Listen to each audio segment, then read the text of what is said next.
जमहूरियाबाद के वेझो ठट्टे ज़िले के कोहिस्तानी पट्टी ॻोठ विकियो जाखरो में असां प्राइमरी स्कूल के इन तबाह थियल ज़बून बिल्डिंग में वेठा आहियूं। जंहिं स्कूल के साल गुज़री विया हुनजी अॼुल इमारत जेका आहे उहा उजड़ी वई, पर अॼु ॾींहं ताईं हुन में कॾहिं हिकिड़े ॾींहं लाइ तालीम हली न सघी। सूरत इहा आहे त हिते जा ॻोठाणा ऐं उन्हनि जा बच्चा तालीम खां महरूम आहिनि, पर हिननि जो को बि ॿाहिरि वसीलो कोन्हे, को हिन जी सार लहण वारो कोन्हे। ॾिसो तव्हां स्कूल जी बिल्डिंग ज़बून थी वई आहे, तबाह थी वई। हे ॾिसो हर तरफ़ हुन में ॾार पइजी विया आहिनि ऐं हुन जूं खिड़कियूं दरवाज़ा उॾाईअ जे करे ख़तमु थी विया आहिनि।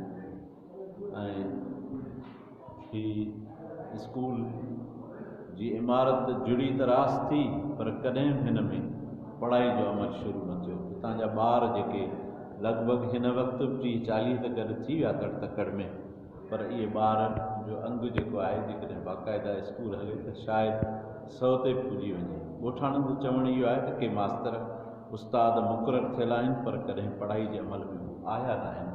सवाल इहो पैदा थिए थो त सरकार नामदार जॾहिं बायोमेट्रिक सिस्टम जारी कयो आहे उस्तादनि जी हाज़िरी खे यकीनी बनाइण लाइ, त पोइ उहो बायोमेट्रिक सिस्टम हिन स्कूल जे लाइ, हिन ॻोठ जे लाइ छो कारआमद साबित कोन थियो आहे? छा बायोमेट्रिक टीम ॾे वठि ते हिरी पई आहे, या ऑफिसरनि जी पारत थियल आहे बायोमेट्रिक टीम खे त बाबा हिन ॻोठ जो नालो न वठिजो, हिन ॻोठ जो स्कूल जो मास्तर जेको आहे उहो मूंसां लेन देन कंदड़ आहे। अहिड़ी का ॻाल्हि आहे या ॿियो कारण आहे?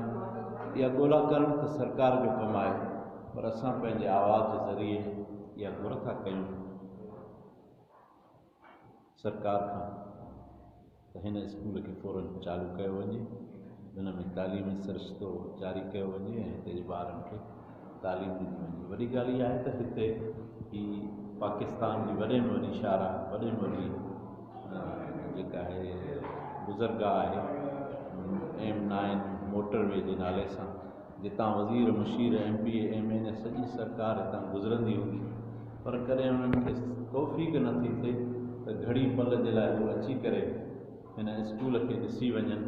हितां जा उम्मीदवार असां ईअं ॾिठो आहे त ॻोठनि में को मरणो पढ़णो थिए थो, मरण में त ख़ासि करे मरहूम जे वारिसनि खां अॻु में हितां जा MP MN हुन जे जनाज़नि में पहुची उन्हनि खे कुला ॾेई ॻोठाणनि ते हमदर्दीअ जो जताए ऐं हलिया था वञनि।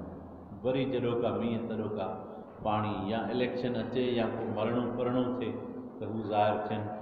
बाक़ी कंहिं कमकार थियण लाइ, स्कूल हलाइण लाइ हुननि खे का परवाह न आहे, छो त हुननि खे ख़बर आहे त जॾहिं माण्हू पढ़ी लिखी बाशऊर थी मैदान में बीठा त पोइ ईअं ई असांखे रुॻो जनाज़नि में शरीक थियण ऐं शादियुनि में भतनि में शरीक थियण जे बुनियाद ते असांखे वोट न ॾींदा, पर पोइ माण्हू पंहिंजूं ॿियूं घुरूं जेके हुननि जा हक़ आहिनि उहे बि तलबींदा। इन जे करे हुननि माण्हुनि खे अॿोझ ऐं अणपढ़ रखियो आहे।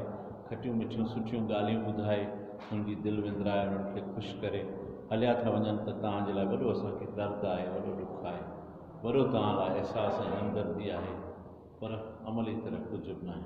सो असां गुज़ारिश था कयूं सरकार खे त हिन स्कूल खे महिरबानी करे हलायो वञे। तव्हां ॾिसो त हिते पाणीअ जी सहूलियत कोन्हे, ऐं पाणी जी सहूलियत कोन्हे, माण्हू हज़ारनि में पाणी जा टैंकर वठनि था।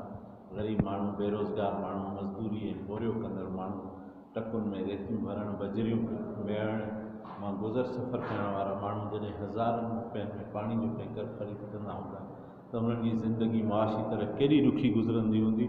इन जो अहसासु हर इंसानियत जी दिलि रखंदड़ माण्हू खे हुअणु घुरिजे।